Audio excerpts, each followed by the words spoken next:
Hello everyone. आज अपन लेके आए हैं एक अच्छा टॉपिक। आज के समय पे जो अभी जो चल रहा है सिस्टम गर्मियों का, काफ़ी तेज़ हीट वेव्स चल रही है।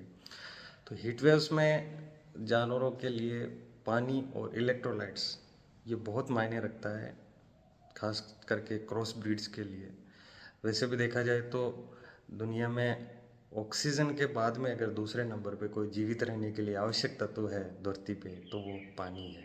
तो वाटर रिक्वायरमेंट बहुत ज़रूरी होता है। गर्मी हीट वेव्स चल रही है, हीट वेव से डिहाइड्रेशन होता है, मतलब दस्त भी लग जाते हैं, डिहाइड्रेशन होता है, तो उसमें इलेक्ट्रोलाइट्स लॉस होते हैं। तो इलेक्ट्रोलाइट्स क्या होते हैं? खनिज लवण, जिनको अपन कहते हैं पोटेशियम, सोडियम, कैल्शियम, है ना, जिंक हुआ, मैग्नीशियम हुआ, ये सारे इलेक्ट्रोलाइट्स खनिज लवणों की श्रेणी में आते हैं। तो ये है तो बहुत छोटे छोटे से, पर ये रिक्वायर्ड क्यों होते हैं? क्या क्या इनका मेजर रोल है? ये किस लिए अपने को रिक्वायर्ड होता है? एनिमल्स को रिक्वायर्ड होते हैं, किस लिए इनको आवश्यक है ये?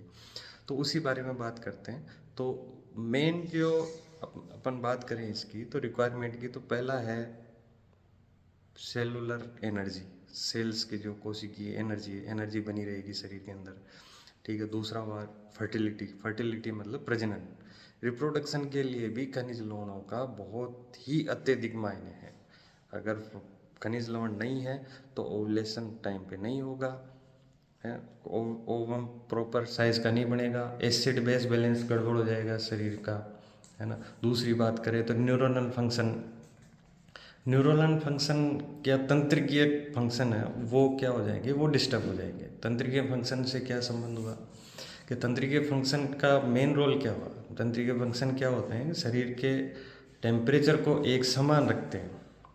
जैसे गर्मी आ गई या ठंड हो गई, बाहर बहुत ज़्यादा, जैसे 50, 42, 43 डिग्री टेम्परेचर हो गया, तो बॉडी का एक सिस्टम होता है, वो उसके टेम्परेचर को एक समान रखता है, उसको बोल। तो पर अगर थर्मो रेगुलेशन और तंत्रिकीय सिस्टम अगर गड़बड़ हो गया तो वो किससे? इलेक्ट्रोलाइट्स की कमी की वजह से। तो वहाँ पे क्या होगा? बॉडी अपना टेम्परेचर रेगुलेशन करना बंद कर देगी। जैसे गर्मी बढ़ेगी तो गर्मी बुखार आ जाएगा। तो ये ज़्यादातर मेनली क्रॉस ब्रीड्स में होता है। अब इसको हीट स्ट्रेस भी बोलते हैं। और इसके लक्षण क्या क्या होते हैं, अपन अगर इसकी बात करें तो पूछेगा कोई, क्या हीट स्ट्रेस से लक्षण क्या क्या होता है, कैसे होता है? तो हीट स्ट्रेस में जो मुख्य लक्षण है जानवर क्या होगा? बार बार पेंटिंग। पेंटिंग का मतलब है बहुत तेज़ हाँफना। गर्मी आएगी तो बहुत तेज़ हाँफेगा, वो पूरा शरीर हिलेगा, उसका मुंह से लार गिरेगी, पानी गिरेगा, है, चमड़ी सूखी रहेगी, पेशाब बहुत कम करता है वो।